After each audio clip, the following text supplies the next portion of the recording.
نحن نقص عليك نبأهم بالحق إنهم فتية آمنوا بربهم وزدناهم هدى وربطنا على قلوبهم إذ قاموا فقالوا ربنا رب السماوات والأرض لن ندعو من دونه إلها لقد قلنا إذا شططا.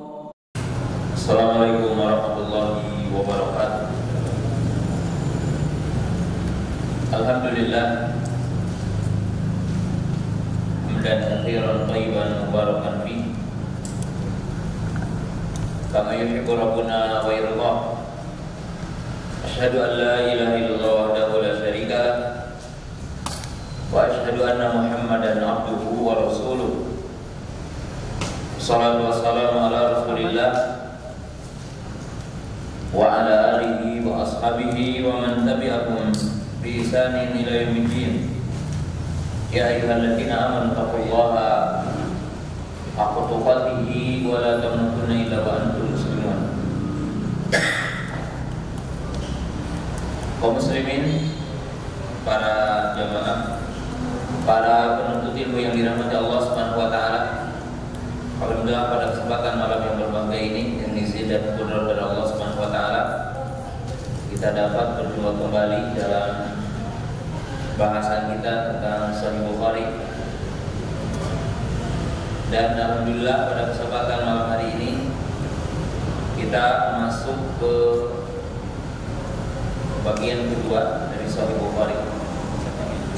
Setelah kita menyelesaikan Kitabul Wahyi, yaitu seputar tentang wahyu, kita masuk ke kitab yang kedua, yaitu Kitabul Iman, yaitu hal-hal yang berkaitan dengan masalah iman. Langsung saja karena waktu yang kita miliki.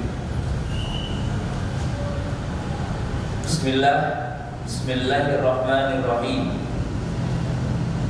Kitabul Imani. Babu qauli Nabi sallallahu alaihi wasallam buniyal Islam ala khamsin wa huwa qaulun wa fi'lun yazidu wa yanqusu. Qala Allah Ta'ala liyazdadu imanan ma imanihim wa zidnahum huda wa yazidu Allahu alladhina tadawu huda.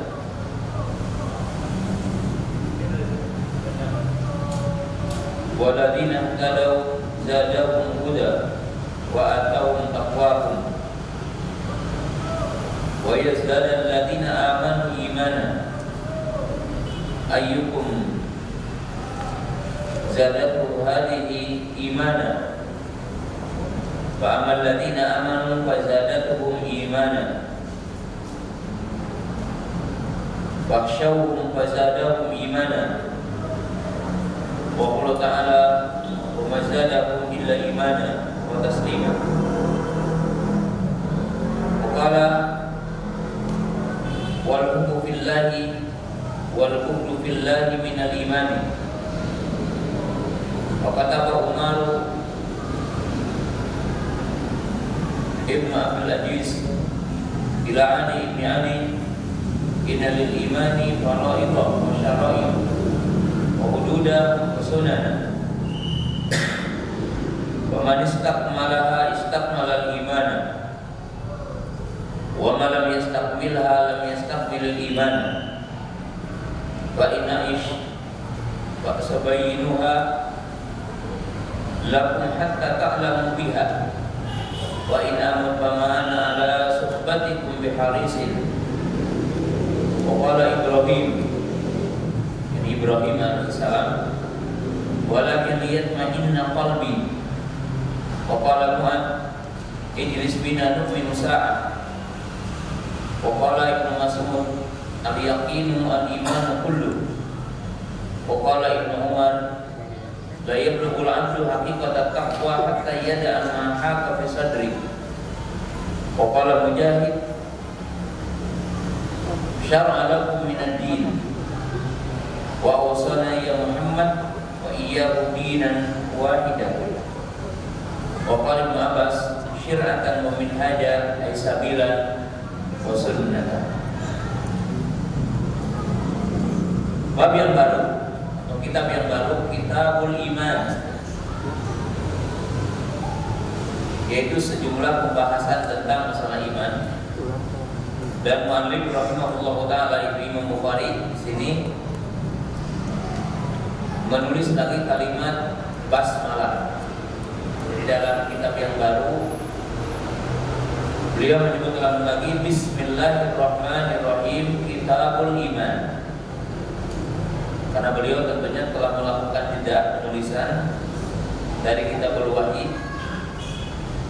Lalu beliau meneruskan lagi penulisan hadisnya dengan yang baru, yaitu Kitabul Iman, dan beliau memulai lagi dengan kalimat basmalah, yang menunjukkan bahwa setiap perbuatan, amalan itu dianjurkan dimulai lagi dengan kalimat basmalah.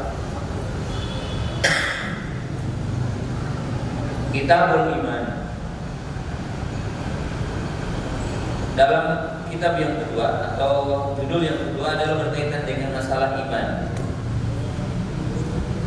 Judul yang pertama berkaitan dengan masalah wahyu, itu awal turunnya wahyu, bagaimana turunnya wahyu, dan bagaimana Nabi SAW ketika turunnya wahyu itu telah kita pelajari secara singkat dengan hadis-hadis yang dicantumkan oleh Imam Bukhari. Sekarang mu'allif menyebutkan Kitabul Iman. Nah, kita bahas dulu di sini dari judul Kitabul Iman. Al-iman adalah kalimat syar'i. Artinya kalimat syar'i itu kalimat yang datang dari syariat, seperti kalimat taqwa, kalimatul iman, kalimat syirki, wal kufri, wal nifaq.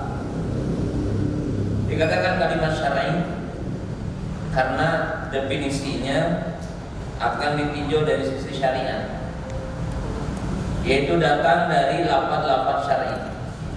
Jadi lafaz ini redaksinya datang dalam redaksi Quran atau Sunnah. Kalimat ini ya seperti kalimat Islam, kalimat takwa, atau lawannya adalah kalimat syirik, kufur, nifaq. Maka semua ini dinamakan al-fadhu syar'i, lafaz-lafaz syar'i, yang definisinya nanti tentunya adalah kembali kepada batasan-batasan syar'i.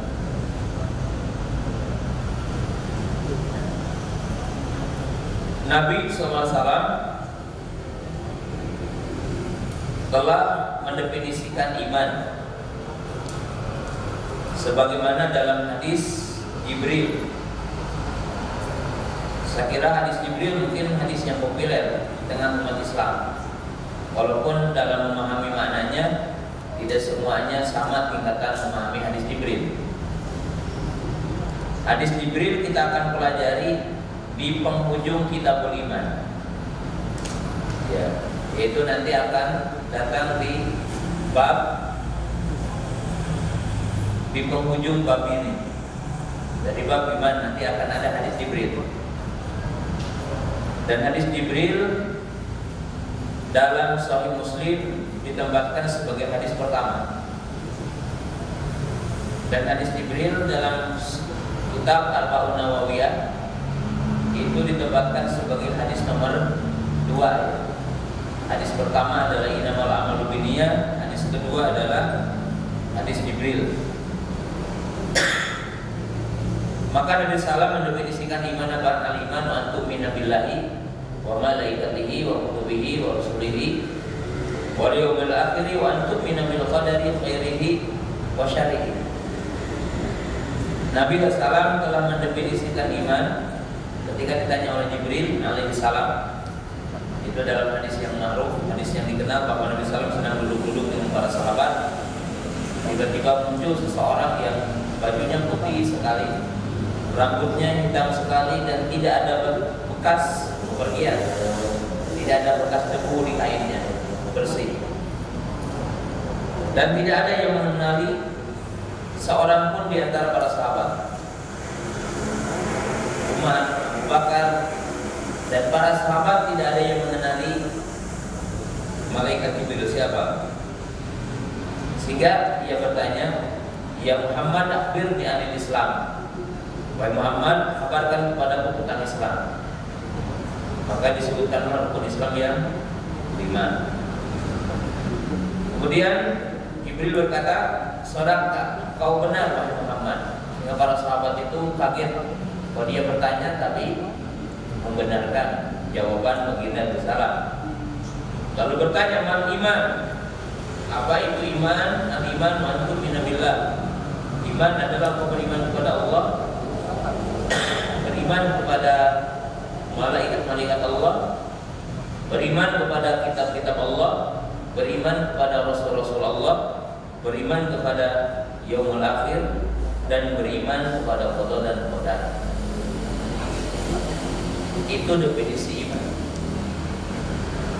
Dalam Quran banyak ya, innal ladzina amanu qad aflahal mu'minun. Artinya ini ayat-ayat yang menyebutkan tentang masalah iman.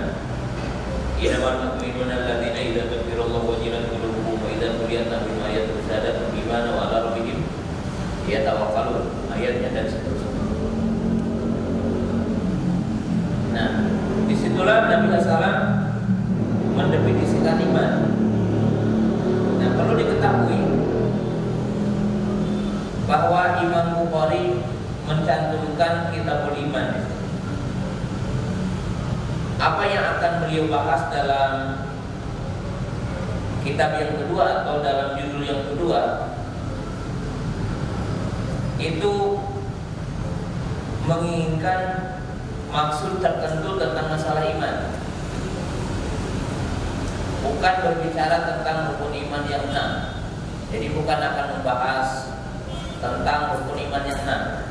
Bagaimana beriman kepada Allah, bagaimana beriman kepada malaikat, bagaimana beriman kepada kitab-kitab Allah. Jadi dalam judul ini bukan itu yang dimaksud.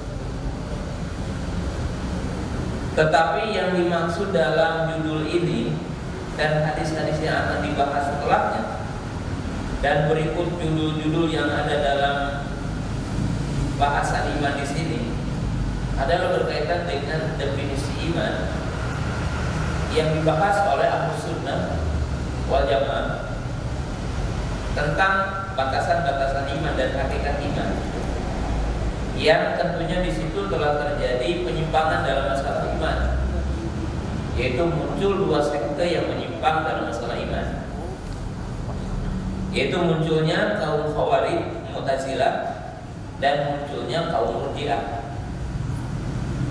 Jadi munculnya 2 sekte yang menyimpang ketika mendefinisikan iman. Maka Imam Bukhari sengaja membahas khusus kitabul iman karena urgensinya sangat besar tentang definisi iman, batasannya, hakikat iman yang di situ disepakati Ahlus Sunnah,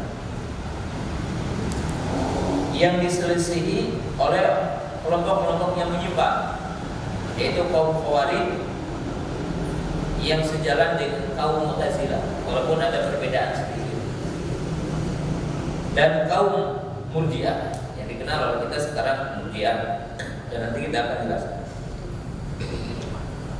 Jadi perlu dipahami dulu dalam mukadimah bahasan yang kita akan bahas sekarang. Kitabul iman bahasanya bukan berbicara tentang bagaimana beriman kepada Allah, gitu ya. Bagaimana beriman kepada malaikat, bagaimana beriman kepada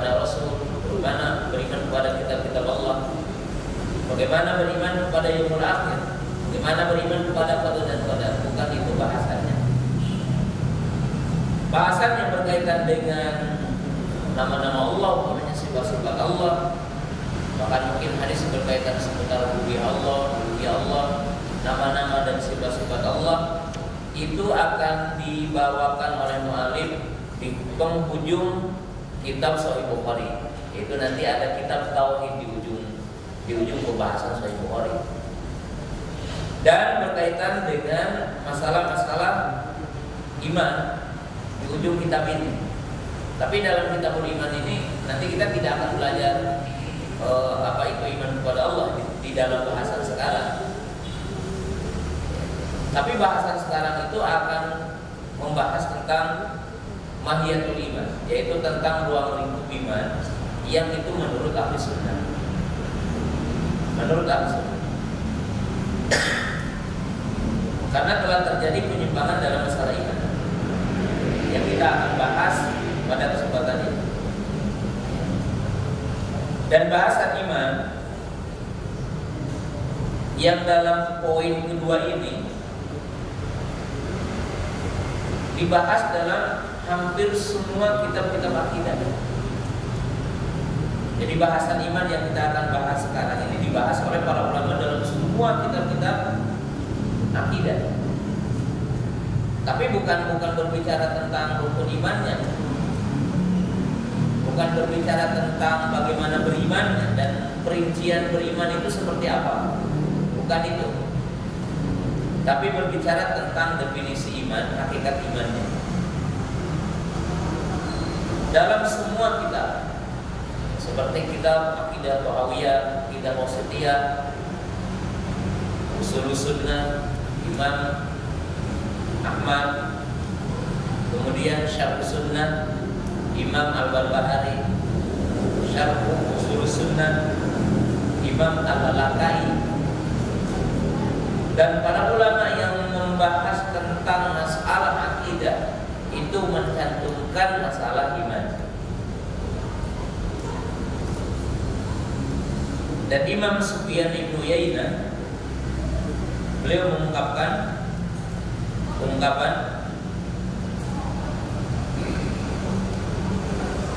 yang bunyinya mungkin sudah disampaikan di sini. Beliau mengatakan as-sunnatu asyaratun. Pokok-pokok sunnah itu ada 10. Kata beliau as-sunnatu asyaratun. Wa man kunna fihi faqad istakmala sunnah. Wa man taraka syari'an minha faqad taraka sunnah. Kata beliau sunnah itu ada 10. Barang siapa yang berkumpul padanya 10 poin ini, benar cara memahaminya, benar cara mengimaninya, maka dia dinamakan sunni. Dan siapa yang menyelisih salah satu poin yang 10, maka dia bukan sunni, walaupun dia mengaku sunni. Apa saja dari poin yang 10 ini? Beliau mengatakan yang pertama, itsbatul qadari, menetapkan takdir. Nah, kenapa beliau mencantumkan poin pertama? Karena telah terjadi 2 penyimpangan besar juga dalam masalah takdir. 1 kaum Jabariyah, 2 kaum yang dinamakan dengan istilah Qadariyah, Mu'tazilah. Jadi ada 2 sekte yang menyimpang, pertengahannya Ahli Sunnah. Yang kedua, takdim Abi Bakrin wa Umar, mendahulukan Abu Bakar dan Umar. Karena dalam masalah ini telah menyimpang 2 kelompok juga. 1 Rafidhah Syiah yang mereka mengkafirkan Abu Bakar, Umar dan Utsman, dan mereka berlebihan dalam menempatkan Ahlul Bait. Kelompok yang kedua adalah kaum Nasibi yang mereka mengkafirkan Ahlul Bait. Maka Ahlu Sunnah pertengahan dengan mengatakan Abu Bakar dan Umar lebih utama dibanding Ali. Dan ini ciri Ahlu Sunnah. Yang ketiga mengatakan al-imanu qaulun wa amalun, yazidu bi ta'ah wa yanqusu bil maksiyah. Nah, ini bahasan pokoknya yang ada di sini. Yang ketiga, di antara 10 poin yang merupakan pokok-pokok sunnah, mengatakan iman, ucapan dan perbuatan bertambah dengan taat dan berkurang dengan maksiat. Ini definisi iman. Al-iman qaulun wa amalun yazidu wa yanqusu.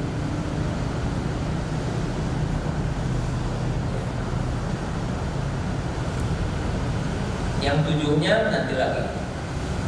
Kita bahas tiga aja dan poin yang pentingnya aja. Yang tujuhnya nanti lagi. Kalau dibahas 7 jadi nggak bahas ini. Nah, jadi kita mukadimah, baru nanti kita bahas isi buku. Artinya kalimat ini. Nah, jamaah yang dirahmati Allah Taala, lihat di sini. Iman, ucapan dan perbuatan bertambah dengan taat, berkurang dengan maksiat. Nah, ini definisi iman menurut ahli sunnah. Kenapa masalah ini dibahas dan dikhususkan dibahas dalam semua kitab akidah? Ia menjelaskan aqidatus salaf, atau dengan istilah ditambah aqidatus salaf wa ashabul hadis. Seperti siapa? Imam As-Sabuni rahimahullah ta'ala. Imam As-Sabuni rahimahullah ta'ala menyusun kitab yang namanya apa? Aqidatus salaf wa ashabul hadis. Iman, ucapan dan perbuatan bertambah dan berkurang. Artinya bertambah dengan taat dan berkurang dengan maksiat. Hal ini karena telah terjadi penyimpangan. Dan di sini juga ada dua kutub, ya, kutub utara dan kutub selatan. Artinya yang dulu berlebihan, yang kurang. Yaitu dua kelompok besar. Yang pertama kaum Khawarij dan kaum Mu'tazilah. Yang ringkasnya mungkin nanti juga akan disebutkan.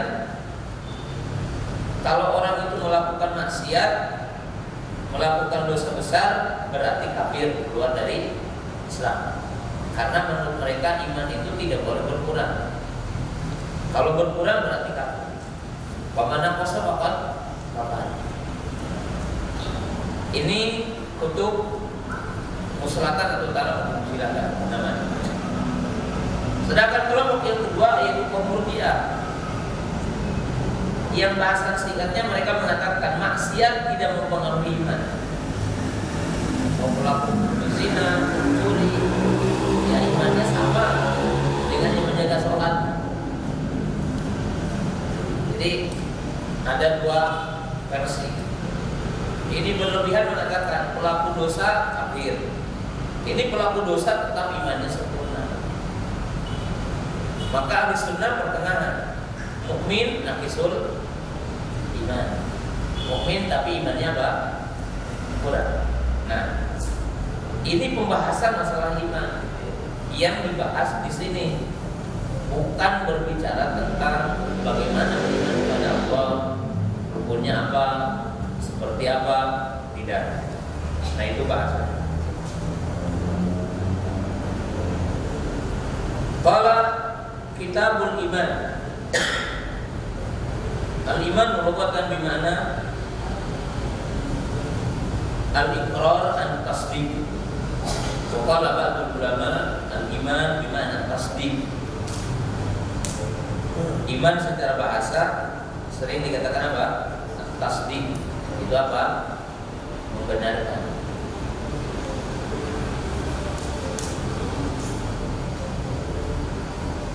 Tapi Imam Ibnu Taimiyah rahimahullah ta'ala menyebutkan kalimat yang dianggap lebih selamat dari kritikan. Beliau mengatakan al-iman bimana al-iqrar an-tasdiq, yaitu apa? Iqrar. An-tasdiq tentang pembenaran. Adapun iman menurut definisi syar'i, maka para ulama menyebutkan dengan beberapa redaksi. Dan di sini saya akan bawakan 3 redaksi yang dikenal di kalangan para ulama. Jadi yang dikenal di kalangan para ulama. Redaksi yang pertama yang paling pendek, mereka mengatakan al-iman qaulun wa amalun yazidu wa yanqusu. Jadi al-iman qaulun wa amalun yazidu wa yanqusu. Redaksi Imam Bukhari maknanya sama tapi redaksinya berbeda, mengatakan apa? Al-iman qaulun wa fi'lun, diganti dengan kalimat amal. Dan menurut para ulama bahwa redaksi dengan amal itu lebih banyak ketimbang redaksi dengan kalimat wa fi'lun. Redaksi dengan kalimat wa amalun itu lebih banyak dari redaksi dengan mengatakan wa fi'lun. Dan redaksi yang tadi disebutkan adalah redaksi Imam Bukhari di sini. Jadi amalun, qaulun wa amalun, atau qaulun wa fi'lun. Imam bin Rajab mengatakan wa aksarul ulama'i qalu qaulun wa amalun. Qaulun wa amalun yazidu wa yanqusu, bertambah dan berkurang. Ini redaksi yang paling pendek.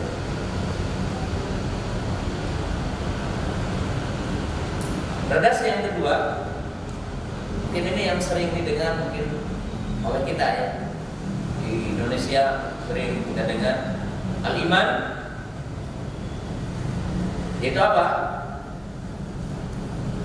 Al-i'tiqadu bil qalbi wal iqraru bil lisan wal amalu bil jawari. Jadi definisi yang sering kita dengar apa?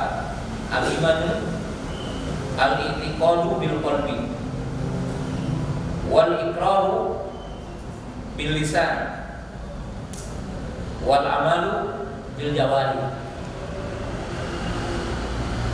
Iman adalah meyakini dengan hati, mengikrarkan dengan lisan, mengamalkan dengan anggota badan.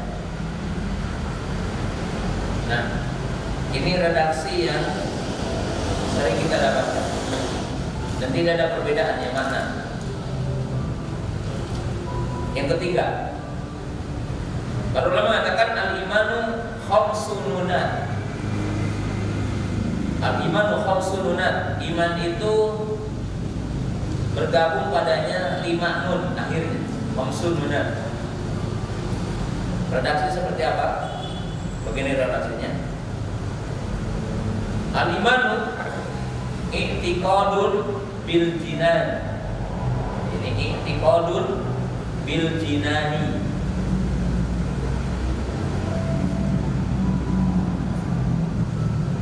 Wa iqrarun bil lisani.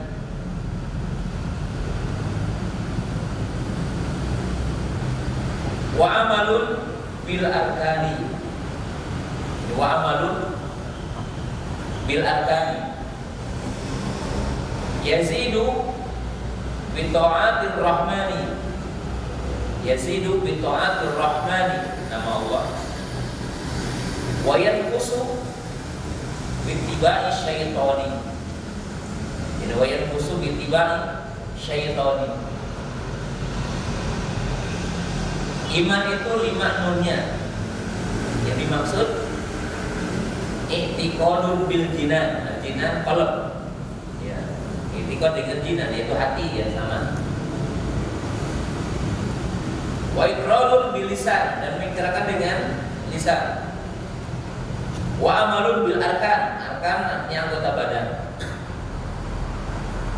Yazidu bi ta'atir rahman, bertambah dengan taat kepada Allah. Ya, Rahman nama di antara nama Allah. Wa yanqusu bi tibai syaitan, dan berkurang dengan sebab mengikuti syaitan. Maka dinamakan al-iman khamsu nuna. Iman itu 5 nunnya. Ini definisi menurut apa ahlu sunnah ya. Ya. Populer. Ini definisi syar'i. Ya tentunya definisi ini mustanbatun minal kitab wa sunnah. Di mana definisi ini diambil dari istimbat kesimpulan Al-Quran dan Sunnah. Kemudian sekarang perinciannya dari definisi tadi.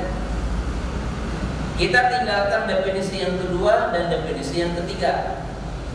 Maka kita ambil definisi yang pertama. Al-imanu qaulun wa amalun. Al-imanu qaulun wa amalun. Iman adalah ucapan dan perbuatan. Jadi iman adalah ucapan dan perbuatan. Kemudian sepotongannya lagi apa? Yazidu wa yanqusu. Jadi yazidu wa yanqusu. Jadi di sini populernya ini dua. Walaupun nanti akan ada bahasan setelah 2 poin ini. Perhatikan, karena kita berbicara tentang sekte di sini dalam mukadimah. Al-imanu qaulun wa amalun, yazidu wa yanqusu.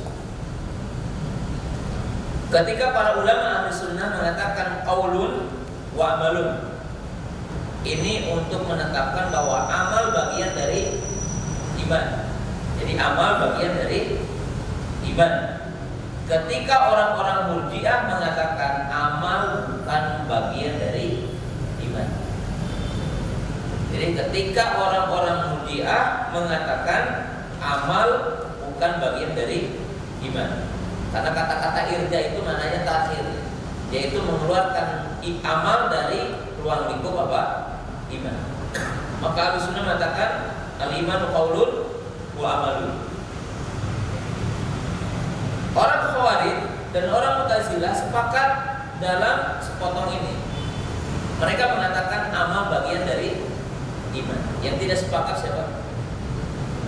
Murji'ah yang mengatakan amal bukan bagian dari iman. Orang-orang Khawarij sepakat mengatakan amal bagian dari iman. Bagian keduanya, iman bertambah dan berkurang. Bertambah dengan sebab taat, berkurang dengan sebab apa? Maksiat. Ini membaca siapa? Kaum Khawarij yang mereka mengatakan kalau melakukan maksiat, orang melakukan dosa, orang melakukan dosa besar, maka mereka mengatakan kafir. Mereka mengatakan kafir. Karena menurut mereka iman itu satu. Jika pergi sebagiannya, maka pergi semuanya. Dalam bahasanya idza dhahaba ba'duhu dhahaba kulluhu. Jika pergi sebagiannya, maka pergi semuanya. Artinya jika hilang sebagiannya, maka hilang apa? Semuanya. Jadi ini definisi sepotongnya membatas siapa? Kaum Murji'ah. Sepotongnya lagi membatas siapa? Kaum Khawarij. Kaum Khawarij. Nah, jadi paham? Kemudian sekarang kita merinci qaulun wa amalun. Dari qaulun wa amalun, maka iman itu menjadi 5 bagian. Jadi kalau dirinci, jadi iman itu ada 5 bagian. Ada 5 bagian hakikatnya. Bagaimana? Al-qaulu qaulan. Qaul itu ada 2. Itu qaulul qalbi wa qaulul lisan. Qaulul qalbi wa qaulul lisan. Qaul qalbi seperti apa? I'tiqad wa niyah. Jadi i'tiqadnya yakin dan niat itu adalah qaulul qalbi. Yang kedua adalah qaulul lisan, yaitu ucapan lisan bermakna ikrar bil iman, ikrar bi syahadatain, yaitu mengikrarkan kalimat syahadatain, mengikrarkan iman. Orang mengatakan asyhadu an la ilaha illallah, asyhadu anna Muhammadar Rasulullah, amantu billah, amantu bi Rasulillah, amantu bi malaikatihi ila akhir. Maka ini dinamakan qaulul lisan, yaitu ucapan lisan.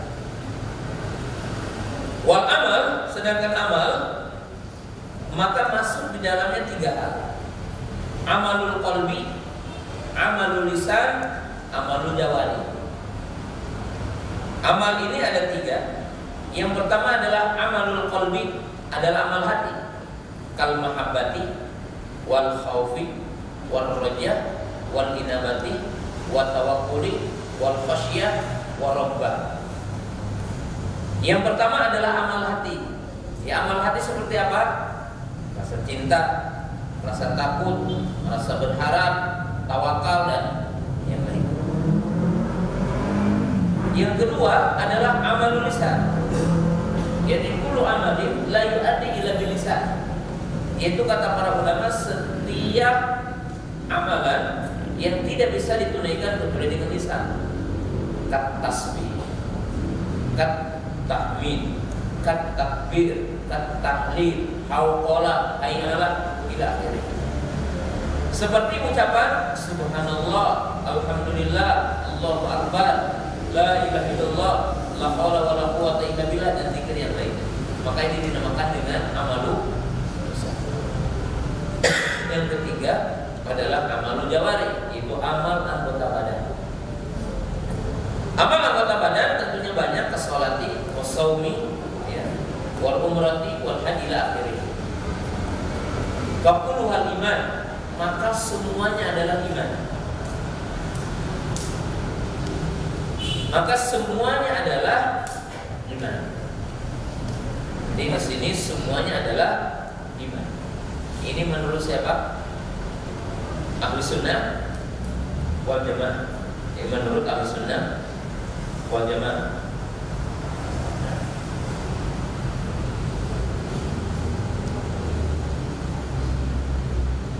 Kita lihat lagi hadis.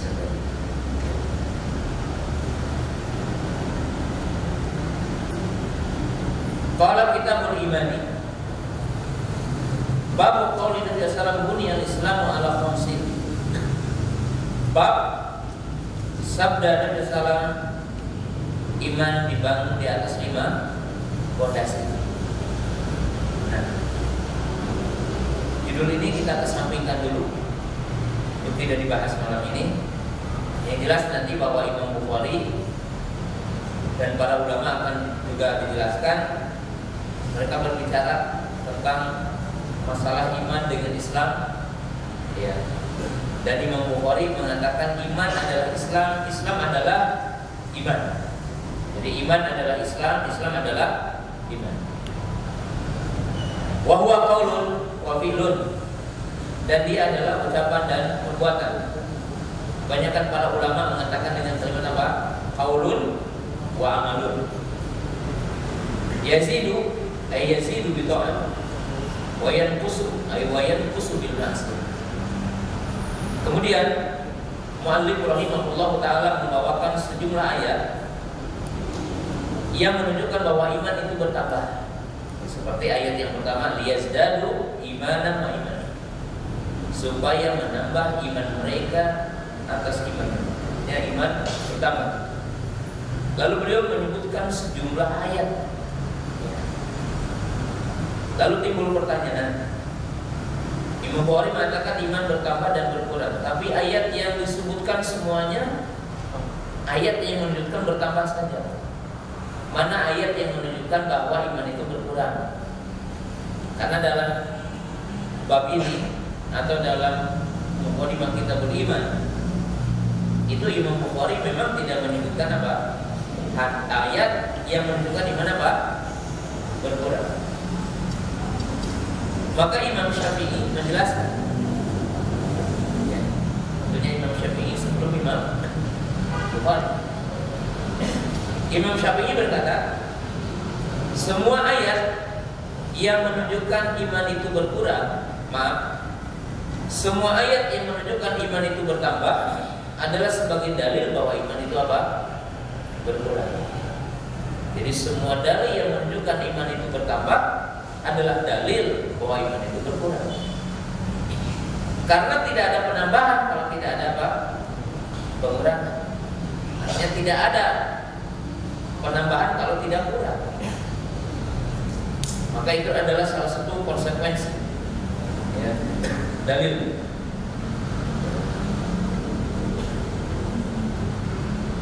Kemudian Imam Bukhari setelah menyebutkan sejumlah dalil, beliau baru membahas di sini bahwa iman itu ada yang bagian amal hati, ucapan hati, amal lisan, amal jawarih. Beliau mengatakan al-hubbu fillahi wal bughdu fillahi minal iman. Cinta karena Allah, benci karena Allah adalah bagian dari iman. Dan nanti akan ada hadis-hadisnya di sini. Kita tahu punya hadis, ya, umpamanya hubbul ansari minal iman.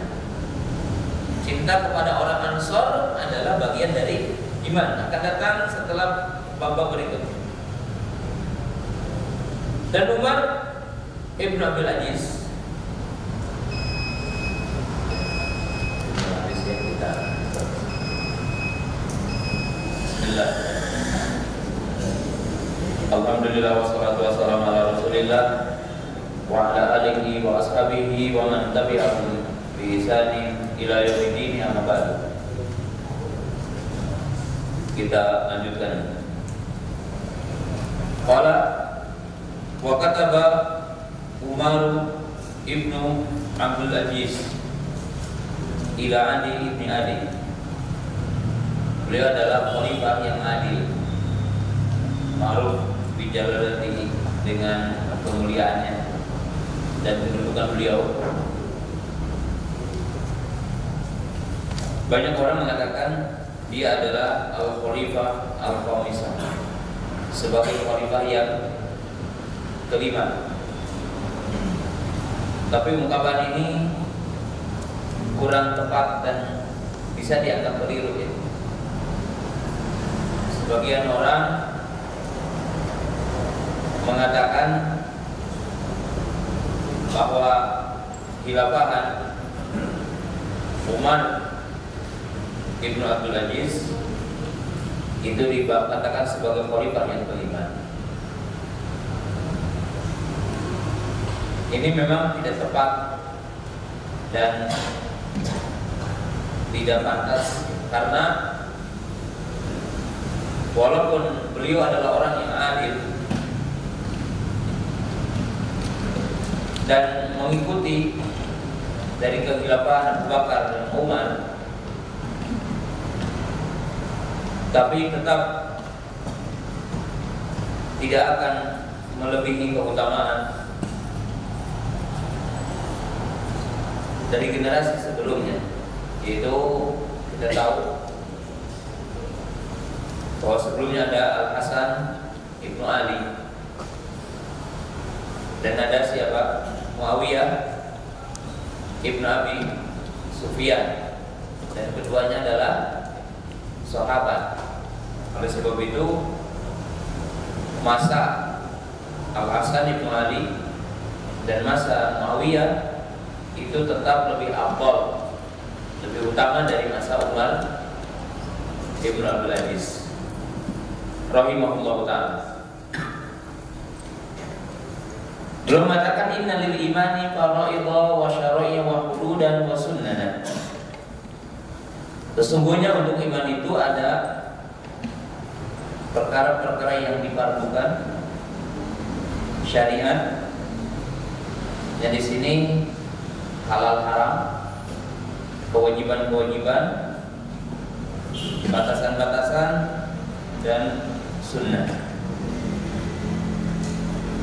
Yang dimaksud di sini iman itu mencakup semua yang berada dalam agama ini. Dan nanti akan ada bab 10 setelahnya, di mana nanti kita akan paham al-iman ibaratun an fi'lil wajibat wa tarkil mandiyat. Iman itu gambaran dari melaksanakan perintah dan menjauhi larangan. Jadi al-iman ibaratun an fi'lil wajibat wa tarkil manhiyat. Iman itu gambaran dari melaksanakan perintah dan menjauhi larangan. Maka di sini lihat, faman istakmalaha istakmalal iman. Barang siapa yang menyempurnakannya, artinya menyempurnakan dalam melaksanakan perintah, menyempurnakan dalam menjauhi larangan-larangan Allah, faqad istakmalal imana, maka ia telah menyempurnakan imannya. Wa man lam yastakmilha lam yastakmilil imana. Dan barang siapa yang tidak menyempurnakan perintah dan larangan, artinya tidak menyempurnakan perintah dalam arti sebagian perintah tidak dilakukan. Dan yang dimaksud tidak menyempurnakan dalam larangan, artinya siapa yang melakukan bagian dari yang dilarang, maka ia tidak menyempurnakan apa? Iman. Dan jika aku hidup di masa kalian, maka aku akan menjelaskan kepada kalian sehingga kalian tahu apa itu iman. Karena juga telah muncul yang menyimpang di saat itu. Dan jika aku mati sebelum waktunya, maka aku sangat ingin menemani kalian. Waqala Ibrahim, dan berkata Nabi Ibrahim alaihissalam. Di sini adalah Ibrahim alaihissalam, yaitu Nabi Ibrahim, yang bukan Ibrahim nama seorang rawi atau nama seorang sahabat. Dimaksud di sini adalah Nabi Ibrahim ketika menyebutkan tentang meminta Allah dilihat gitu ya. Walakin yatma'inna qalbi, tidak akan tetapi untuk menenangkan hatiku, untuk menguatkan hatiku. Nah, ungkapan Imam Bukhari dengan membawakan ayat dari ungkapan Nabi Ibrahim alaihissalam ini untuk menjelaskan bahwa iman yang dikatakan ada tingkatan. Jadi iman bertambah dan berkurang, termasuk iman yang ada dalam hati, bukan iman yang ada dalam jawari saja. Jadi iman itu bertambah dan iman itu berkurang, termasuk iman yang ada dalam hati. Karena tingkat keyakinan, tingkat ketawakalan, tingkat mahabbah, tingkat khasyah, semua orang bertingkat-tingkat. Jadi tidak sama. Tidak sama. Maka beliau mencantumkan hal itu. Wa qala Mu'adz bin Jabal, ijlis bina nu'minu sa'at. Mari kita duduk sesaat untuk beriman. Nu'minu sa'at ini memiliki makna nata'allam al-iman, artinya belajar iman atau mendengarkan Quran, mendengarkan nasihat. Maka menunjukkan bahwa iman itu bertambah ketika orang itu mendengar nasihat. Wa qala Ibnu Mas'ud al-yaqinu al-imanu kulluh. Yakin adalah iman semuanya. Wa qala Ibnu Umar, dan berkata Abdullah bin Umar, la yablughul 'abdu haqiqatan taqwa hatta yada'a ma haqa fi sadrihi. Tidak akan sampai seseorang kepada hakikat takwa sehingga orang itu meninggalkan apa yang bergejolak dalam hatinya. Karena nanti juga akan ada hadis al-ismu maka kafisan riga wa karita an yantari an-nas. Al-birru husnul. Kata Nabi sallallahu kebajikan adalah baik akhlak. Wal ismu maka kafisan riga. Dan dosa adalah yang membuat hatimu bergejolak. Ada enggak orang yang melakukan maksiat hatinya bingama, hatinya tenang? Tidak, dia merasa takut, gejolak. Tiap orang melakukan maksiat dan merasa takut kalau orang akan melihatnya. Kemudian Imam Bukhari mencantumkan bab ini dengan sejumlah ayat, kemudian qaul ulama untuk menjelaskan iman. Sekarang saya akan jelaskan sebagai penutup 2 poin. Poin pertama, batasan iman menurut ahli sunnah. Jadi batasan iman menurut ahli sunnah. Catat poin-poin pentingnya. Jadi batasan iman menurut ahli sunnah dan hakikat iman menurut ahli sunnah. Pertama, al-iman qaulun wa amalun. Iman ucapan dan perbuatan. Di situ menunjukkan amal bagian dari iman. Jadi amal bagian dari iman. Itu batasan yang pertama. Yang kedua, al-imanu yazidu wa yanqusu. Iman bertambah dan berkurang.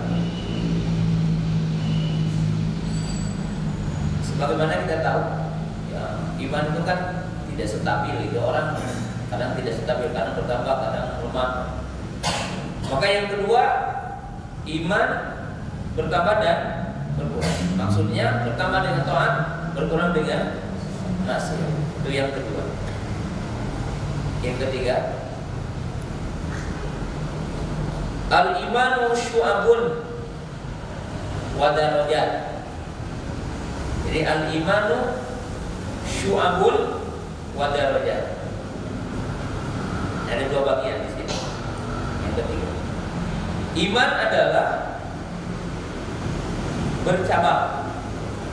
Jadi iman adalah bercabang dan iman bertingkat-tingkat. Jadi iman bercabang dan iman bertingkat. Iman itu bukan satu. Nanti akan ada hadis al-iman bid'un wa situna syu'batan. Iman itu 60 sekian cabang. Dan iman itu bertingkat-tingkat. Kita tahu kedudukan sholat di atas kedudukan zakat. Sebagaimana nanti juga akan dipelajari semuanya ini, kalau orang meninggalkan zakat beda dengan orang meninggalkan apa? Sholat. Termasuk juga maksiat bertingkat-tingkat. Orang yang berzina dengan orang yang melakukan maksiat lain kan tidak sama. Tidak sama. Karena maksiat pun bertingkat-tingkat. Jadi iman syu'abul wa darajat. Kita tahu dalam surah Ibrahim ayat 24, iman itu digambarkan seperti pohon kurma. Ada pangkalnya, akar yang menancap ke bumi, ada pangkal, ada dahan, ada ranting, ada daun, ada buah pohon. Maka Allah menggambarkan iman seperti pohon kurma, yang menunjukkan iman itu punya cabang, punya pokok. Maka dikatakan iman syu'abun wa darajat. Jadi ini adalah bagian berapa? Ketiga.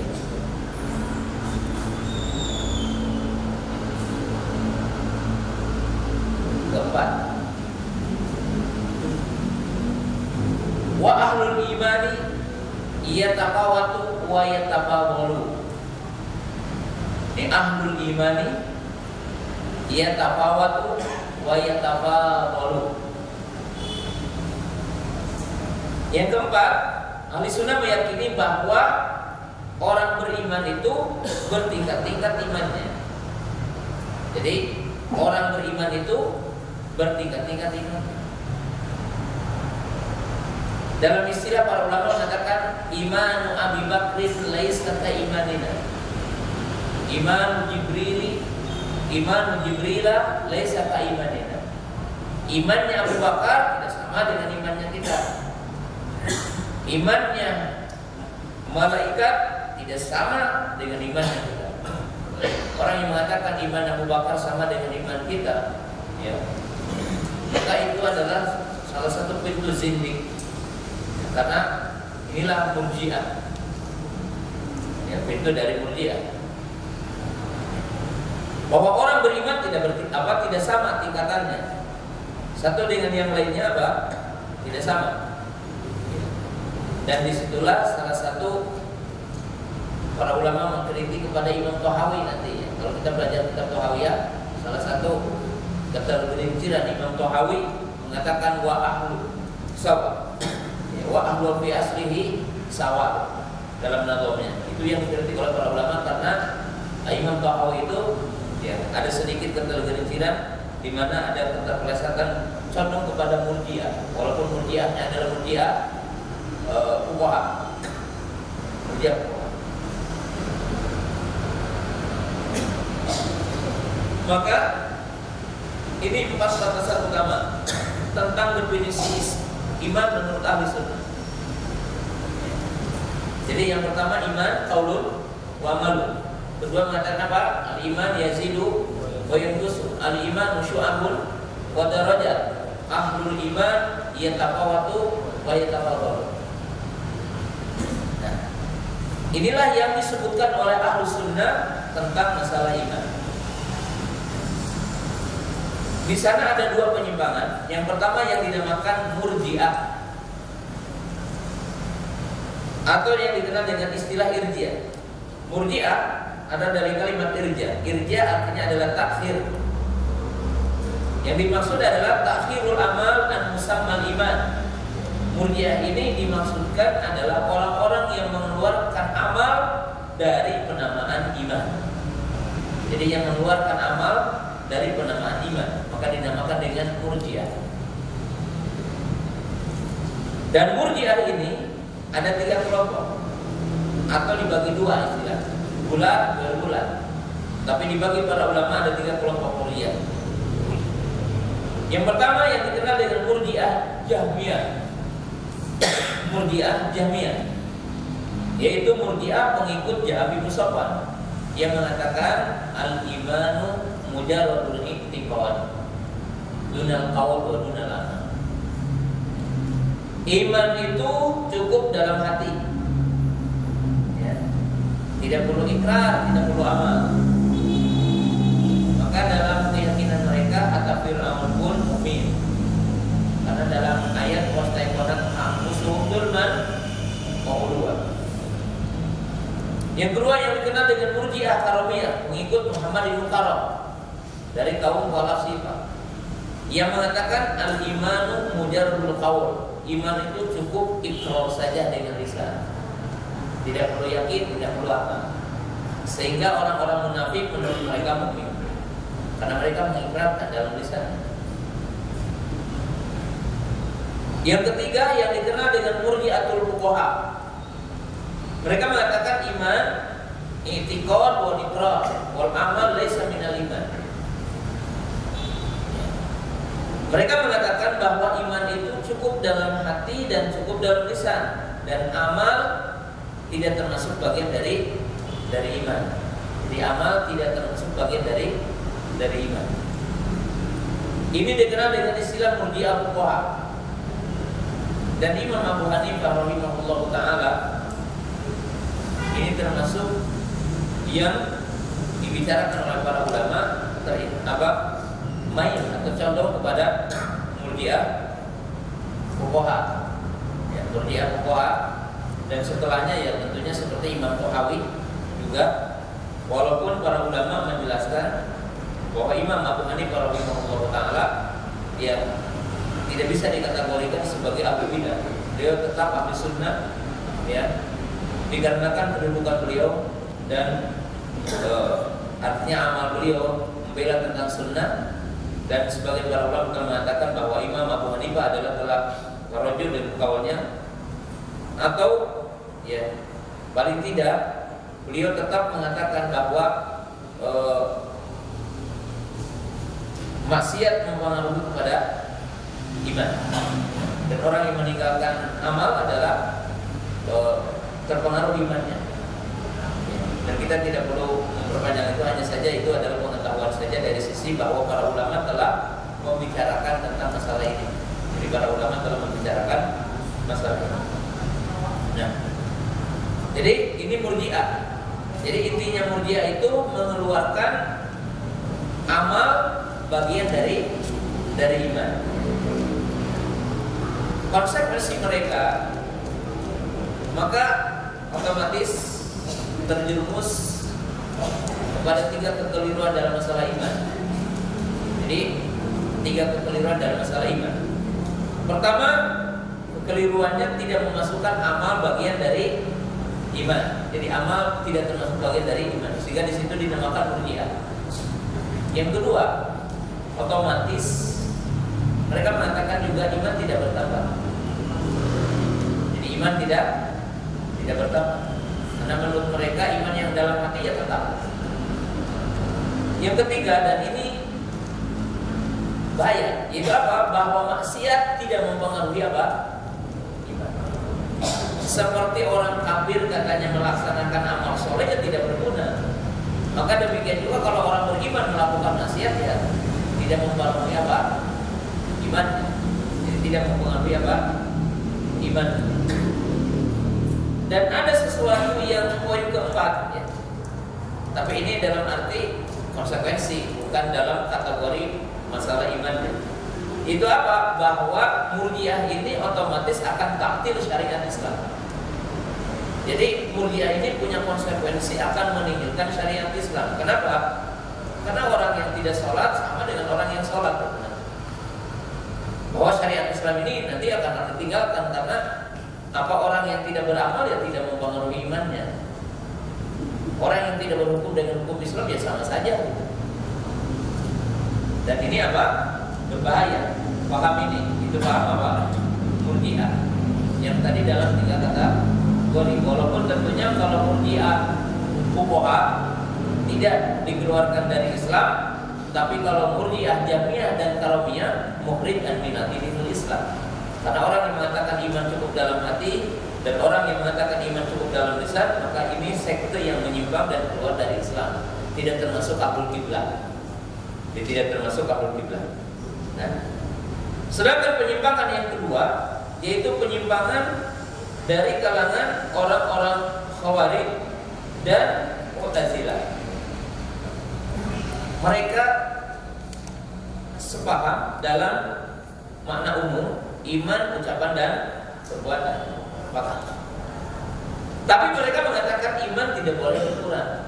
Jadi dalam poin keduanya mereka mengatakan iman itu tidak boleh berkurang. Kalau orang melakukan dosa besar, maka mereka mengatakan keluar dari Islam. Jadi ini adalah kesalahannya. Apa bedanya dengan orang Mu'tazilah? Dengan orang Mu'tazilah bedanya sedikit, ya, yaitu tentang hukum di dunia dan hukum di akhirat. Kalau orang-orang Mu'tazilah mengatakan pelaku dosa besar itu dinamakan manzilatun baina manzilataini. Bukan mukmin, bukan apa? Bukan kafir. Kalau orang Khawarij kafir. Kalau orang Mu'tazilah mukmin bukan, kafir apa? Bukan. Tetapi sama-sama mereka mengatakan pada poin yang terakhirnya bahwa pelaku dosa besar tetap neraka, sama dengan orang Khawarij. Sama dengan orang Khawarij, ya. Maka mereka ini dikenal dengan takfir. Jadi takfir al-mu'minin, mereka mengkafirkan orang beriman, yaitu orang-orang Khawarij. Cuma dari sisi kecerdasan, cerdas orang Khawarij ketimbang orang Mu'tazilah dalam hukum. Karena tidak mungkin ada nama yang bukan namanya, gitu ya. Manzilatun baina manzilataini, mukmin bukan, kafir bukan. Nah, orang-orang Khawarij walaupun keliru, dia tetap lebih cerdas ketimbang orang Mu'tazilah. Karena mereka mengatakan kafir. Imam kafir atau apa? Mukmin. Imam kafir atau mukmin.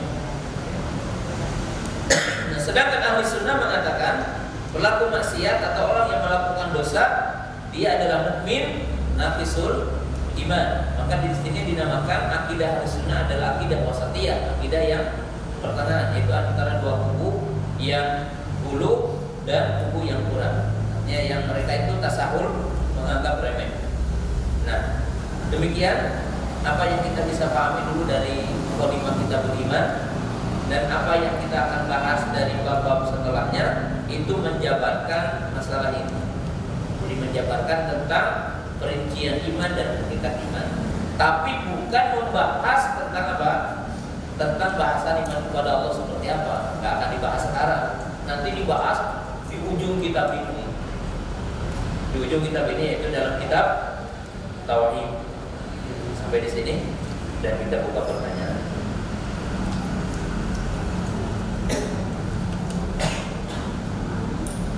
Silakan.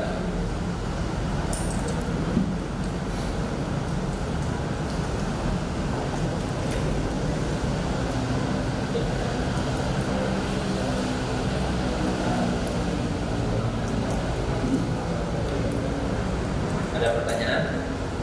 Ya. Dulu saya ada yang berpaham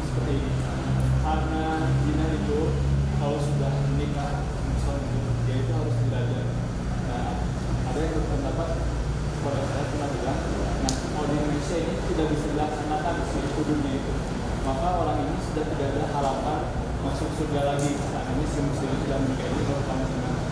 Apakah paham seperti itu juga termasuk khawarij? Karena dia kan otomatis memvonis orang ini sudah tidak ada harapan lagi, sehingga ada juga yang futur dengan seperti itu. Ya. Ya, pertanyaan pertama tadi, karena di Indonesia belum ditegakkan hudud ya atau jinayat berkaitan dengan rajam, potong tangan, derak dan yang semisalnya. Bagaimana orang-orang yang melakukan dosa hari ini?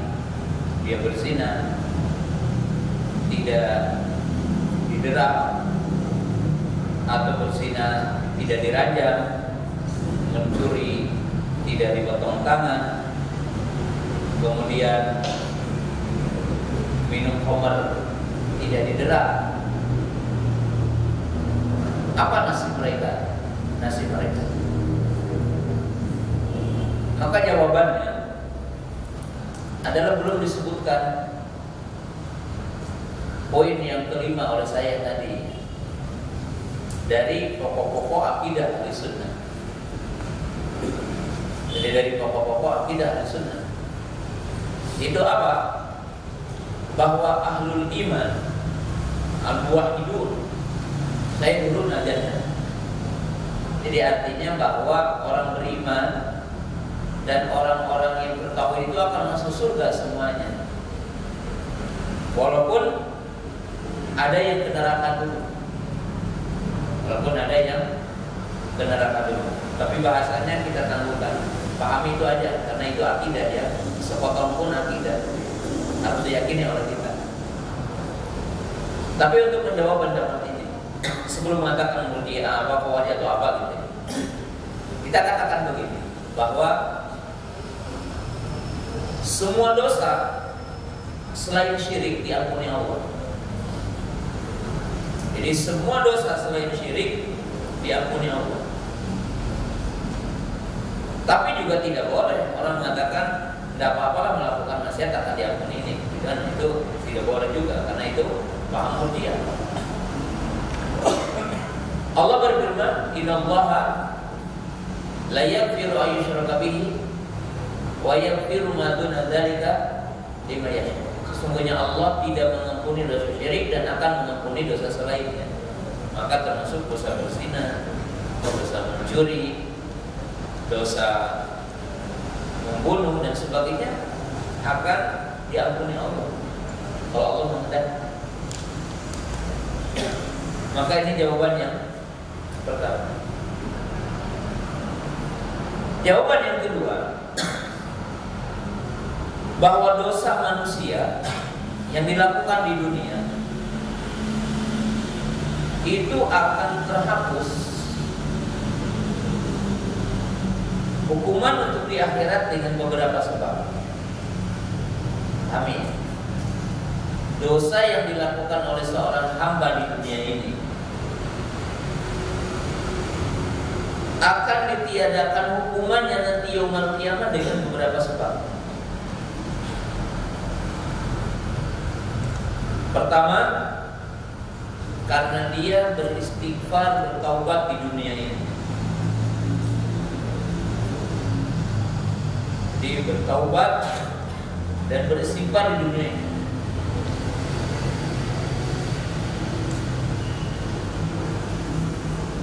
Istaghfiru rabbakum innahu kana ghaffar.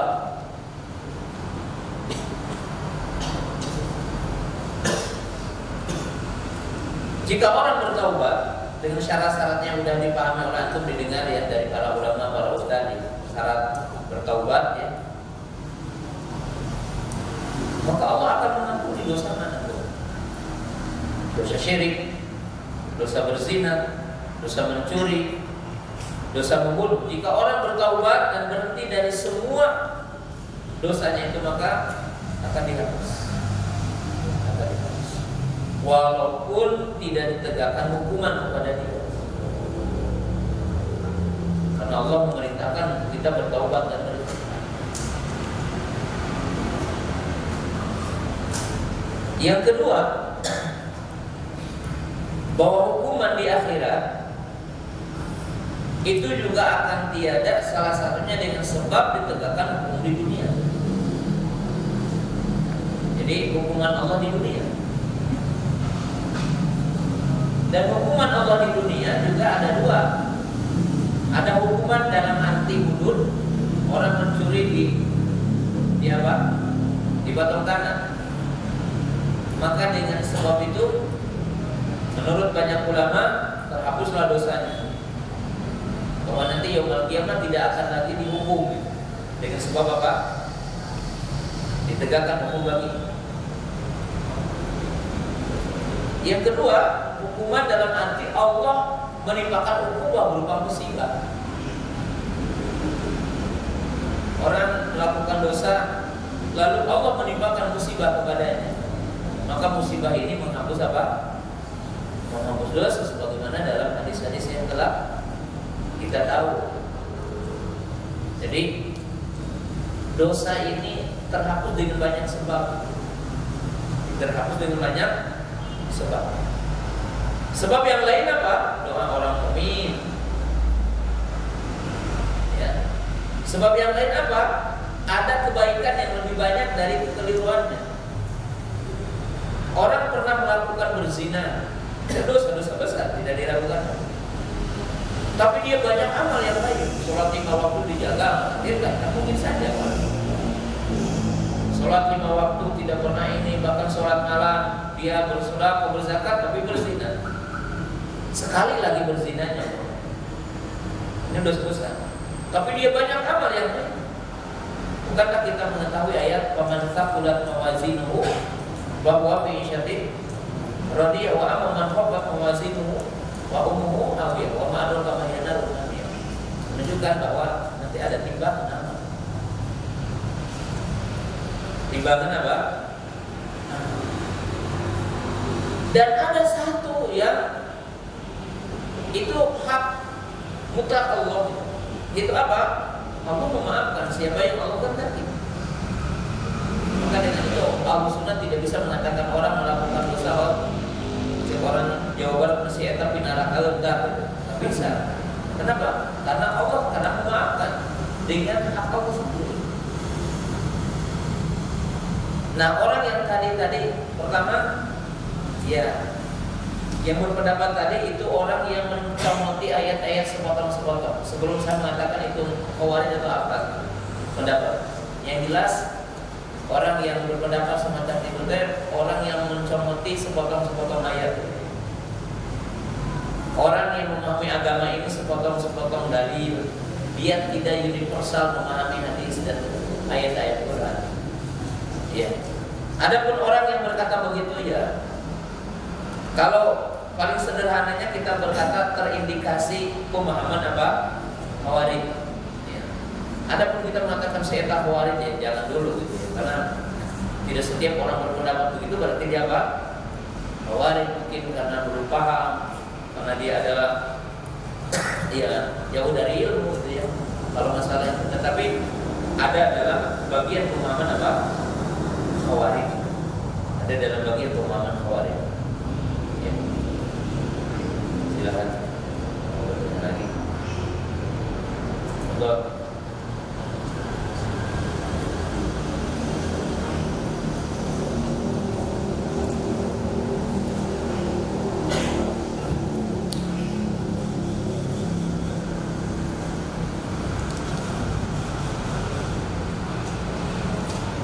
bagi mereka yang berpendapat bahwa Allah tidak di atas arsy, apakah itu termasuk tidak beriman? Ya, tentunya tidak demikian. Tidak demikian.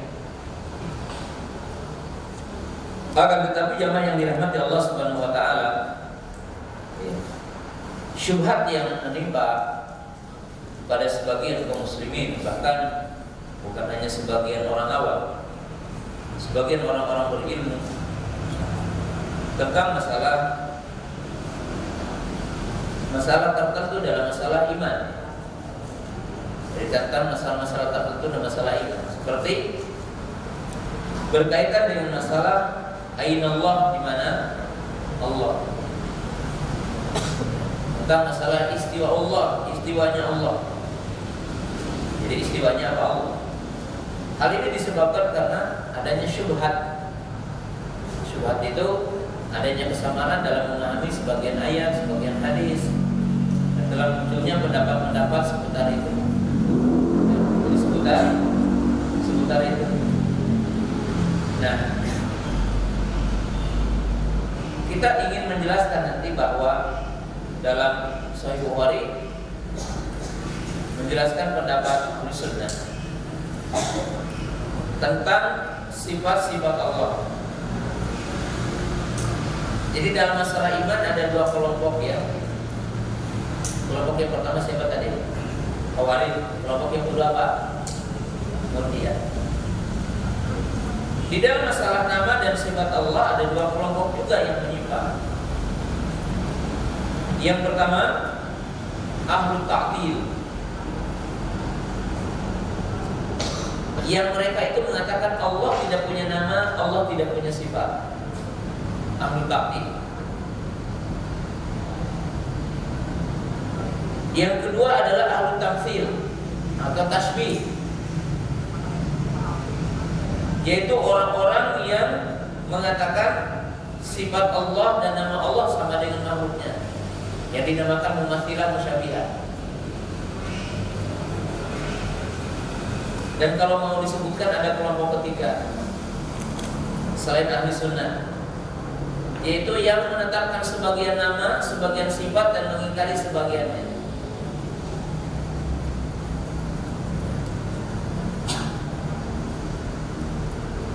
Tapi kelompok yang mengingkari sebagian sifat Allah Ta'ala atau mengingkari semua sifat Allah, itu ada syubhat, yaitu syubhatu al-khawf minat tamsil, karena takut menyamakan Allah. Jadi takut menyamakan Allah. Kenapa orang-orang Jahmiyah dan orang-orang Mu'tazilah menafikan sifat Allah?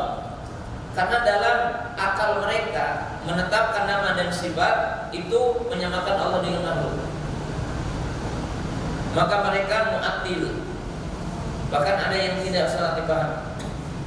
Allah jangan dikatakan ada, jangan dikatakan tidak ada. Kalau dikatakan ada berarti sama dengan yang ada. Kalau dikatakan tidak ada maka sama dengan yang tidak ada. Maka dikatakan Allah laisa bimawjud wala ghairu mawjud. Saking bingungnya karena agama mereka akal. Ya. Ada lagi yang mereka mengatakan dengan nafi saja, semuanya nafi kepada Allah Ta'ala. Laisa bi alimin wa laisa bi jahilin. Bukan alim bukan jahil. Saking bingungnya. Itu kaum mati. Kaum mati. Maka ahli sunnah itu kalau kami mengatakan qaulu wa aqrun yazidu wa yanqusu dalam masalah asma sifat gampang. Ya. Isbatul bila tamthil, tanzihun bila ta'til. Menetapkan sifat-sifat Allah tapi jangan menyamakan. Mensucikan Allah tapi jangan menafikan. Orang mengatakan kalau Allah dikatakan di atas berarti Allah butuh tempat. Kata siapa? Karena akal saja. Lalu tanya, yang dimaksud jihad itu jihad yang mana? Tempat itu tempat yang mana?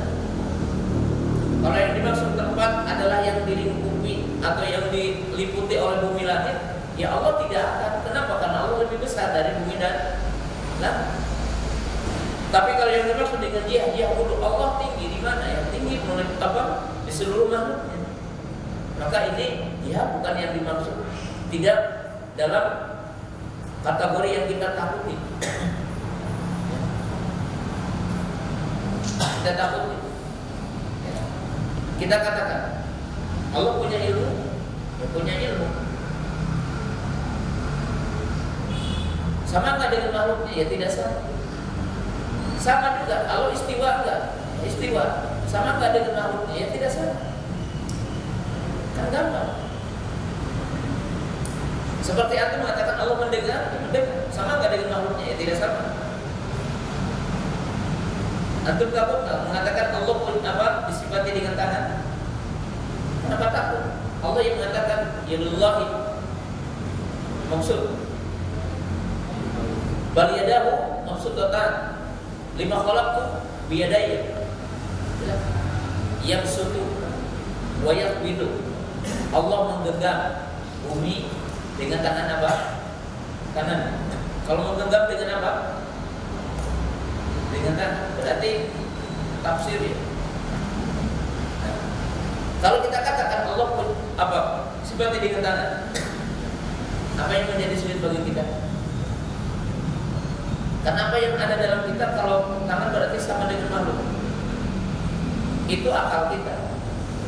Tapi Allah mengatakan apa? Laisa kamitslihi syai'un. Allah mengatakan Allah tidak sama dengan makhluk. Maka ulama ahli sunnah itu kaidah-kaidahnya pendek-pendek dan bisa dihafal ya. Tapi nanti mungkin sambil kita bertahap di situ. Asma wa sifat kan enggak. Tadi isbatun bila tamsil wa tanzihun bila ta'til. Hafal ya. Kemudian apa? Al-qawlu fi sifat kal-qawlu fi dzat. Berbicara dalam sifat seperti berbicara dalam zat. Kalau kita mengatakan zat Allah ada, maka mesti sifatnya juga ada. Kalau zatnya tidak sama dengan makhluknya, maka sifatnya juga tidak sama dengan apa? Makhluknya. Kan sebenarnya. Ini akal sehat. Lalu yang ketiga berkata apa? Al-qawlu fi ba'di sifat kal-qawlu fi ba'di. Berbicara dalam bagian sifat sama dengan sifat yang lain. Ada orang yang mengatakan Allah jangan disifati dengan sifat ridha, Allah jangan disifati dengan sifat mahabbah. Sifat mahabbah ditakwil menjadi apa? Iradatu thawab, Allah ingin memberi pahala. Ghadab diartikan apa? Iradatul intiqam, Allah ingin memberi apa? Yang dimaksud Allah Ta'ala menghukum. Tidak ada sifat mahabbah, tidak ada sifat ghadab. Tapi mereka menetapkan sifat iradah. Allah berkehendak. Mereka menetapkan sifat iradah. Lalu berkata, kenapa? Ghadab katanya walayanul qalbi, yang namanya murka itu gejolak hati, kan? Naiknya darah itu pasti. Itu tidak pantas bagi Allah Ta'ala. Kita katakan iradah mailul qalbi, iradah tonjolan hati, kan? Kalau dikatakan ini enggak iradah Allah, ini juga sama ghadab Allah. Apa beda? Apa beda? Jadi masalahnya apa? Masalahnya ini sejauh mana kita ketundukan kepada dalil dan sejauh mana akal ini berjalan sesuai dengan dalil dalam beragama ya. Jadi sejauh mana kita itu tunduk kepada dalil dan sejauh mana kita memahami dalil sesuai dengan dalil. Karena akal ini akan berjalan semuanya. Masalah-masalah berkaitan dengan seperti ini adalah perkara-perkara yang sangat jelas. Ya, kalau orang mengatakan Allah bukan di atas, bukan di bawah, itu akidah si cepot ya. Berarti Allah tidak ada. Kalau dikatakan semacam itu lebih berbahaya. Kita mengatakan istiwanya yaliku bijalalihi wa amamati. Dan istiwa di atas aras perlu dipahami oleh antum juga bahwa aras bukan memikul Allah kan. Dan Allah Ta'ala tidak butuh kepada aras. Jadi Allah tidak butuh kepada apa? Arsy. Maka dikatakan ba'inun an khalqi. Allah itu ba'inan khalqi, artinya tidak dalam arti menyatu dengan makhluknya, bukan seperti kaum hululiyah ataupun ittihadiyah. Ya. Mungkin sampai di sini jam 8. Ya, insyaallah kita lanjutkan di pekan depan pada bab yang kedua dari Kitabul Iman. Jadi yang tadi perlu dihafal dulu. Karena apa yang kita akan jelaskan perincian dari apa yang kita bahas tadi ya, tentang definisi Islam menurut ahli sunnah.